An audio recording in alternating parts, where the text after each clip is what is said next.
And welcome back. Now we have a great interview with Thomas Sammons. He is the Director of Community Design Workshop, School of Architecture and Design here at our university. He is incredible. The work that he and his students are doing in this department is quite amazing.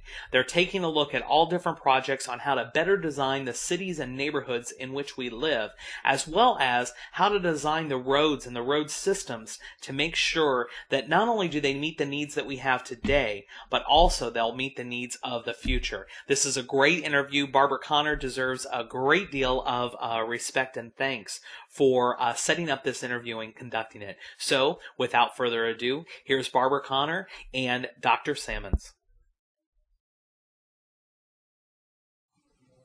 Hello. Welcome to News from the Underground. We're very privileged right now to have a special guest. Dr. Tom Sammons has come to us from the university to talk about urban planning, urban architecture. Tell us about your background.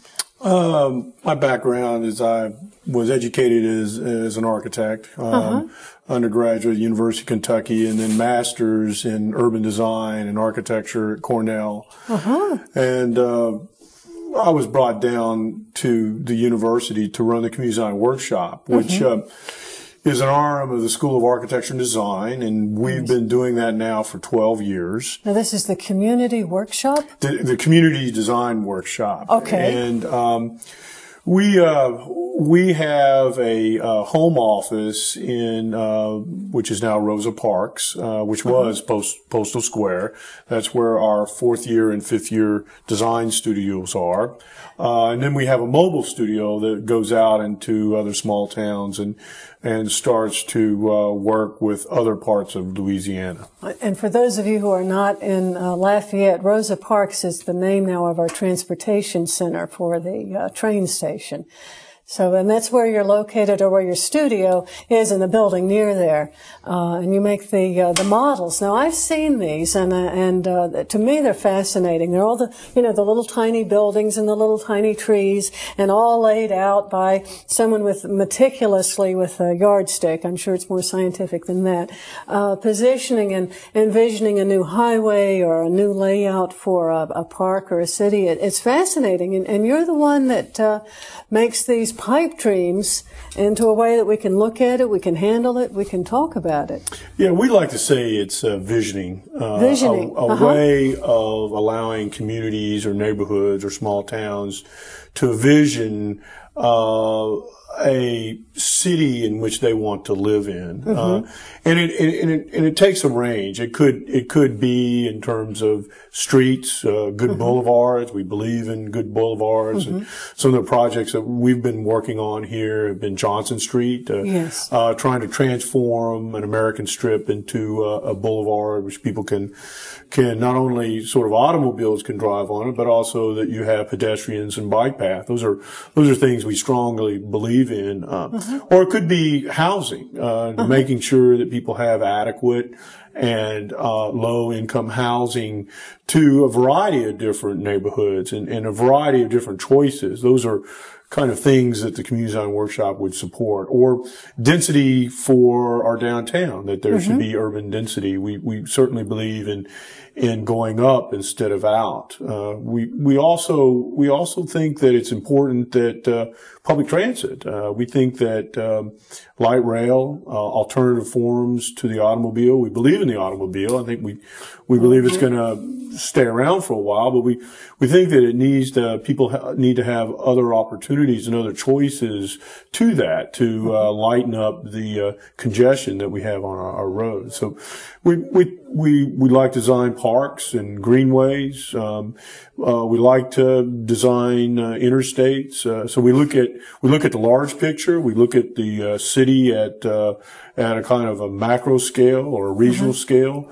But we also like to get down and look at the architecture that works within the city or activates the city. So those are the ranges of scale of architecture and urban design that Community Design Workshop might look at. Wow. So it's the whole setting, the whole cityscape. It's not just one building. It's the context for that building. That's right. Well, I think that's fascinating, and I know you've been working on some of the committees for planning for Lafayette. And I know in a minute you're going to show us some drawings or pictures that will envision for us some of the ideas for Lafayette. And then just to tell our viewers where we're going, I think you also have some project drawings or presentations about Cameron Parish and the recovery on that. So let's stop for a minute and tell me something just quickly, all these different committees you're on. You come to us with so much experience and you're just so involved. Tell us a little bit about what they are. Well, I think the first committee I got on with the city was the Transportation Policy Committee, which is part of the MPO advisory system that advises the City Parish Council. That's the Metropolitan Planning Organization. That's correct. I've been on that since, I think, 2000. I'm also on the Downtown Unlimited Board with our downtown.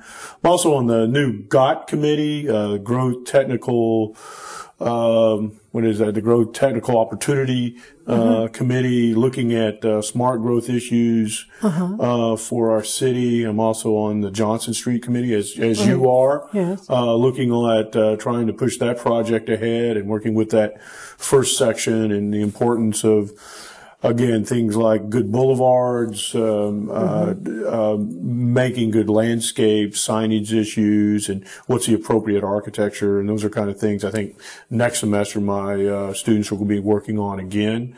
I'm working as well with the library committee, your last guest that was on here, the building committee. They're building 5 new libraries. I'm on that committee, and then I'm chair of the planning committee for the university, looking at planning their buildings and spaces and making sure that and I am on the Louisiana Recovery Authority, Transportation, and Infrastructure Committee. So those committees keep us busy through the semester and through the year. That is quite a lot. And so from what you're saying, you're doing everything right now from planning a bike path for the university, to envisioning Johnston Street becoming, or even better at what it is as something of a financial, not downtown, but cosmopolitan center.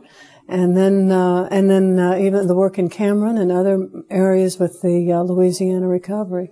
Oh, not to mention I-49, those big models, the envisioning of how that would look through here. Well, that's quite a lot that you have there. And a lot of those are ongoing projects for us. Of course, I-49, Johnson Street, the bike path is an ongoing project for us.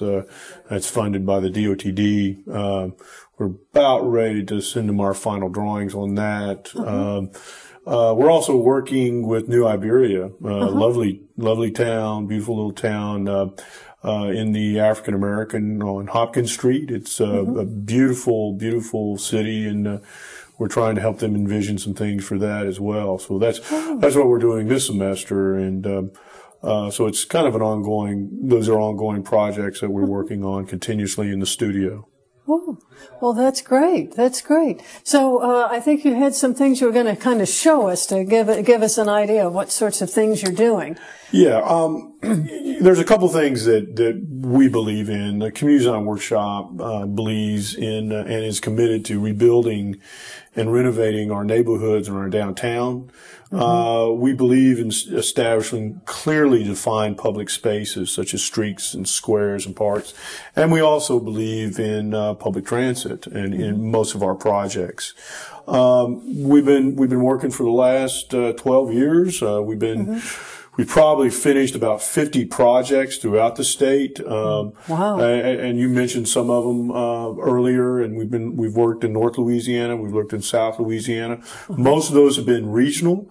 We define those projects for ourselves, or our linear projects, and you mentioned some of those, Johnson Street and I-49. Some of our small towns we've been working in, Jonesboro and Opelousas, Washington, and of course we're going to show you some things about Cameron. We've been working with the Link neighborhood projects here in Lafayette, and part of our fledgling comprehensive plan, We're working in Freetown and on Simcoe Street. And then, of course, as you said, we've done some master plans for the university, and we've been working on sort of the bike path. Well, I can say I have seen people look at your drawings of some of the Lafayette neighborhood things that you've envisioned, or you and your students in your workshop have envisioned, and it's always such a, oh wow, my city, my town, my neighborhood could look like this. Why not? And that's an important part of the other important part of the way we work is in our visioning. We believe that it's collaborative. That's why we opened up an office in the area that we're working, such as the office that we have downtown in Lafayette, so that the design has access. People have access to that design, whether at a committee level, whether they're a property owner. We believe in that, with the MPO downtown. We also hold formal meetings. We call them charrettes, in which we ask people what their visions are, and they tell us, and then we come back to them, and after they've told us, and we show them some designs to allow them to comment on that, and that's an ongoing design process. Collaboration is a big part of our work, and we think that that's a very, very important within the process of community design or public design, to allowing the public to have input on the design of their cities or their communities. So. Right. Yes, and these committees, working committees, I know they're called charrettes, but that is an ongoing. They might meet several times a month, even for months and months, while they go over, discuss point by point exactly what, and these are the neighbors. These are the people who are affected or are impacted by the project. And I know that so many people by habit think that, oh, whatever the government's going to do, we have no say in it whatsoever. And that may be true in some cases. But in this one, it is not. And that by participating as one is able in these different committees and charrettes, you viewers, too, can participate with Dr. Sammons and others with envisioning what's going to be happening next. Yeah. The other thing I would say, and the important thing about that is it starts to become a kind of public policy. Once it's a grassroots public policy, and that's what we're trying to envision in these projects, so that those grassroots public policy sort of moves its way up through the various levels of government, and then has an opportunity to be implemented by a variety of planners and architects. So our ultimate aim is to eventually turn these projects into something that we can visualize, right, or something that we can obtain eventually. We know that it's going to take a long time to do that, but this process, which allowing the public in to work on these charrettes is the beginning of that, is the beginning of visioning, trying to establish public policy, and then eventually trying to acquire the economics to get these projects built. And I'm glad you mentioned that. That's the first question that I hear every time. Where are we going to get the money from this? How can we have these beautiful pictures and there's no way that, well, you can't get something without asking for it. You can't go to different governmental levels or grants or donors or whatever without saying, this is what we want. And I think it's so wonderful that you help all of us make it so clear, what it is we want. And I want to be quiet for a minute and let you show us what you've got there. Well, our projects, and I think you mentioned some of them, we mentioned some of them earlier, is that we love to work on good streets. We think that that's an important part of our community. We believe that they need to be tree lined. We believe they need to have bike paths on them.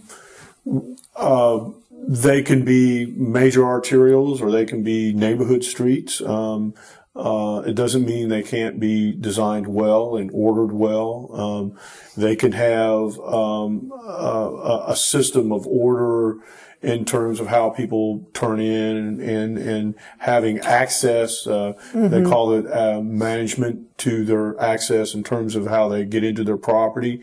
We think that all that can work together. It just has to be designed. So we spend a lot of our projects for Lafayette have been working on streets. Some of them large, Ambassador Caffrey South or I-49, Johnson Street, which is one that we have been working with the committees. We started that project in 2001. It's continuing to kind of move through the system, the first segment, and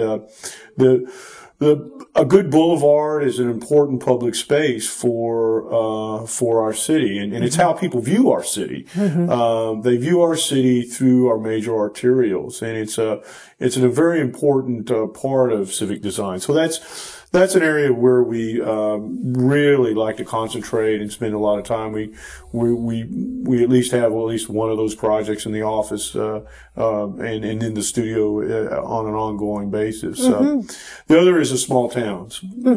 We love small towns in Louisiana. As I said, we're working in New Iberia right now. We just finished up Washington. They each have their own history and culture. They each have their own very clear kind of architecture.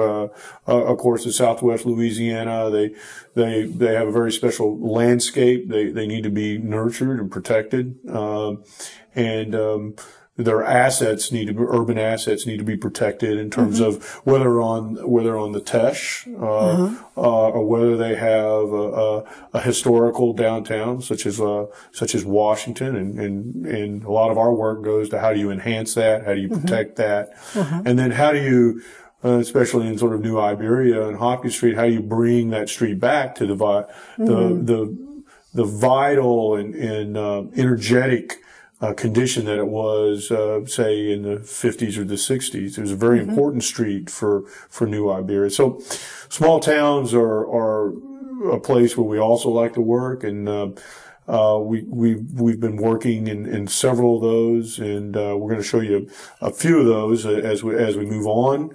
Washington, of course, is one of those towns that historically needs to be cherished, and we need to very much try to help that town develop its streetscape and connection, and so people can develop its ecotourism as well as its downtown. Our linked neighborhood projects, not only do we like to work on downtowns, we like to work on neighborhoods. We'd like to also help people understand that where they live can be of high quality. They can have sidewalks. They can have parks. Every issue that we go into in terms of the linked neighborhoods is different, whether it's drainage or whether it's housing. Those are all important issues for us that we have to work on in our neighborhood projects. And then our projects also come back to the university. We think we have a beautiful campus. Yes. We are hemmed in. We are an urban campus. Land is very precious, which means that we have to be urban. We have to kind of go up instead of go out. We have to be very clever about how we deal with our parking and where we put our in the same way that a city's designed, where you put your academic buildings, where you put your housing. Those are things that we've been working on. The McNaspy Stadium, which of course is the new computer science building. Yes, that's really impressive. We've worked on the urban design of that, and the new architecture building that is slated to go alongside that in Fletcher Hall. That's going to be a quadrangle urban design project, just like our campus has a history of quads. Of course, we have our first formal quadrangle, then we have the swamp, kind of informal outside space, and then we're working on the area around McNaspy Stadium and being also another very special quadrangle that faces the park. So that's a project we're working on with the university. Also, we're working on the bike path, which is to connect our research park with our existing campus. And the first phase of that is about ready to go out very, very soon. We have to finish some of the things up on our drawings, but again, that was funded by the DOTD, and the importance of that project is that it's an alternative form of transportation, Exactly. using bikes to move from where the students come and park. Maybe we can lessen some of that traffic on Johnson Street. So those are all very, very important projects that we are working on. You wanted me to talk a little bit about Cameron, I think. Yes, those are certainly very special problems that, who would have known? Cameron, for us, after the LRA, Louisiana Recovery Authority, asked us to look at Cameron, which sometimes that city and that part of the parish or that part of the state was forgotten, and sometimes people call Rita the forgotten storm. Yes. And again, Cameron was hit somewhere in the neighborhood of either a 13 or 14 foot tidal surge. We started that project last January, about a week or two after they let the residents back in, and the streets were clear and they had power, but that city was probably 95% destroyed. The tidal surge at that level picked up houses and moved them into the marsh, and as well did cars and boats and other things. The thing that only really survived was the courthouse, yes. Which is a very rigid structure. So that project started out in two ways, in the same way. First, there was analysis, what survived, or what partially survived, what was rigid enough to allow for the water to come through and still stay structurally intact. And we found a few things, but the rule was, in our analysis, is if you could get up above the water, and again, Cameron is about 5 feet above elevation in terms of their what they call a chenier. Cameron was geologically built on the cheniers that exist in southwest Louisiana. So that means that if somebody was up around 10 feet, they were up above a 15-foot tidal surge or 14-foot tidal surge, so they survived. So it was very important to, one, understand that what survived and at what point does architecture have to become protective. So in the new FEMA regulations, as well as the new Louisiana Building Code, what it's forcing architecture to do is to attach itself at every point, so that you drive piles, and then you have to be attached at the foundation, and the floor has to be attached to the studs, and then the studs have to be attached to, and that there's special connections. And if you can do that, you can survive a lot. So the first thing was to understand what the event did and what survived at a natural level, and then to start to understand at a regulatory level what was the state asking for. So that's what was driving us in Cameron, to show people, because eventually when we came down there with our charrettes, and we had several charrettes, we went down several times, and what they were telling us was that they really wanted to be up higher. For most cases, most people understood the rationale for being up, even though FEMA only is asking them to be up 4 or 5 feet. Most people are choosing to go up higher than that, so that you can either get parking underneath your buildings. But that was one condition that was driving us. The other condition that was driving Cameron is that it's a beautiful landscape, and that the city should take advantage of its own natural environment and try to make connections back to the Calcasieu Pass. So that was another very important issue in the urban design. With those two, along with what is going to also at an economic level begin to develop that city. Ecotourism, of course. There's a lot of fishing, a lot of shrimping, whether that's sport fishermen or commercial shrimping. Those things need to be brought back, and housing needs to be provided for those people. And then, of course, the oil industry has a very strong presence there, and housing also needs to be provided for that, and the services to allow that to happen. So those were, with all those levels, the urban design was to produce livable neighborhoods. You know, the issue in terms of architecture is it's got to be defensible. It's got to survive these events to a certain extent. And then, you know, when you start to push architecture up, how does the architecture relate itself to the ground? So that was a big challenge. When you start to put a building 8-10 feet up in the air, how does the architecture relate to that ground plane? It's very important in urbanism in any good city to have kind of activity on the street. So there were all these kind of inventions of screened porches and walkways and parking ways underneath these buildings to allow them to be activated and not allow that to be a dead zone. That area would have to be something that would be breakaway and sort of would wash out. So those are very important issues. There was also a major concern from people like from bankers and restaurants and gas stations. How do you raise these up and still make those viable? And we have a couple designs for gas stations and restaurants and banks, and showing them how possibly drive in through with the bank lifted up above. Those are issues we were working on. And then trying to, at an urban level, trying to just establish public space, a place for them to have their festivals, a place to have a clear civicness in front of the courthouse, and trying to reclaim that land, having access to the Calcasieu Pass, and then having relationships. So those are all sort of design issues that were driving that project. And that event with our students was such a good project beyond what we normally do, because we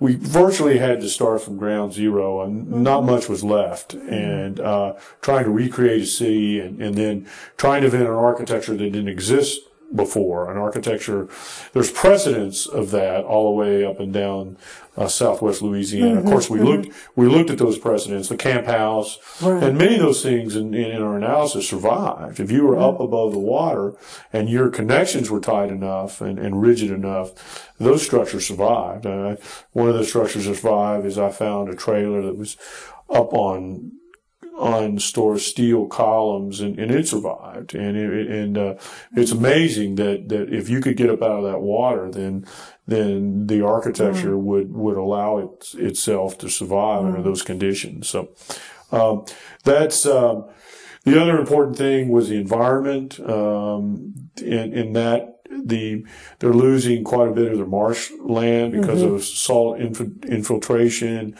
And a lot of the things we were looking at is how could certain infrastructure help retain that and help make those marshes. As you know, the Cheniere's at the bottom and the marshes in the back, unlike other parts of Louisiana.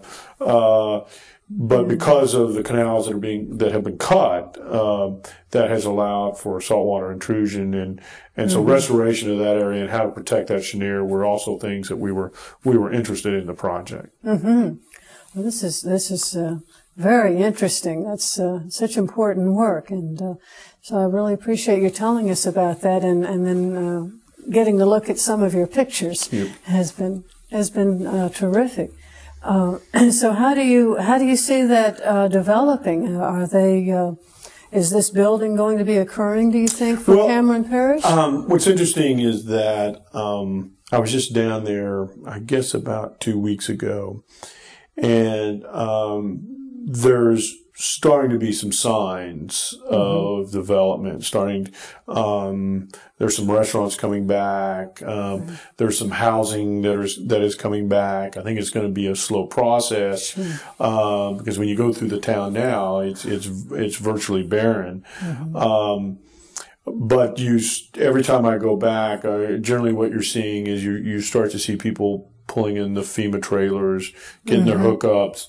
and they're starting to work on their houses. Yes. And that's going on all the way up and down Creo and Grand Chenier and Pecan Island, all that area up and down through there. The people are slowly starting to get back to a certain level of normalcy. But it's starting. It's just barely starting. Right. So your models and your drawings, your presentations really have helped people to envision what they want, and gosh, and just in so many different settings. That's really a wonderful skill and a wonderful gift that you bring to people. I'm sure that brought a lot of hope to the people in Cameron, or I hope that was your experience. Yes, I think it's always very positive to go out and to work with students and work with the faculty of the School of Architecture to try to have a positive impact in a design way, whether it's urban design or architecture or landscape. And also our interior design group gets involved as well, and on several of our projects. So we like to use the whole school to come in and have an impact on these communities. That's wonderful. That's wonderful. Well, what do you see happening next? On our workload, I think we're working on, we're finishing up the bike path. We're finishing up New Iberia, although we're going to have another meeting down there in January. We're getting ready to take on, I believe, the frontage roads on I-10. That's going to be a very interesting project, and one that's going to be demanding and challenging, and we're looking forward to that. We're getting ready to work on a master plan for Sacred Heart in Grand Coteau. We're probably just getting ready to launch into that with those folks, and that's the things on the near horizon, and I'm sure other things will come in. So. Well, I really appreciate it. We kind of need to wrap up now, and thank you heartily for coming and sharing all of your experience and something about what you and the workshop are doing. We're just delighted to know that you're out there and doing these things, and I really appreciate your coming in to tell our viewers about this. So thank you very much. This has been News from the Underground. I'm Barbara Connor saying come back soon. Thank you, Barbara. That was a great report. And also thank you to your guests. I cannot tell you how incredibly inspiring the information that you gave to us was. Hopefully, many people will look into becoming a part of these charrettes that they have all throughout the community so that they can take part and let the designers know what they're thinking. I think it will only make our communities much better and more energetic. And guess what? Sadly, that's all the time we have for tonight. Thank you for joining us on Blue Mondays. Again, Blue Mondays is on each and every Monday night at 9 p.m. right here on AOC Channel 15. And we thank you for joining us tonight. Don't forget, tomorrow morning you can curl up with your cup of coffee and click on over to theadvertiser.com. There you'll find the Left blog.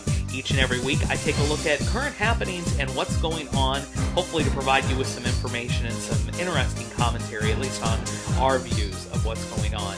And also, we'd like to thank you and invite you to come back and see us again next Monday night. With that, I'm Stephen Handwork. I greatly thank you for joining us tonight on Blue Mondays, and we hope to see you back next week. Until then, take care of each other. Good night.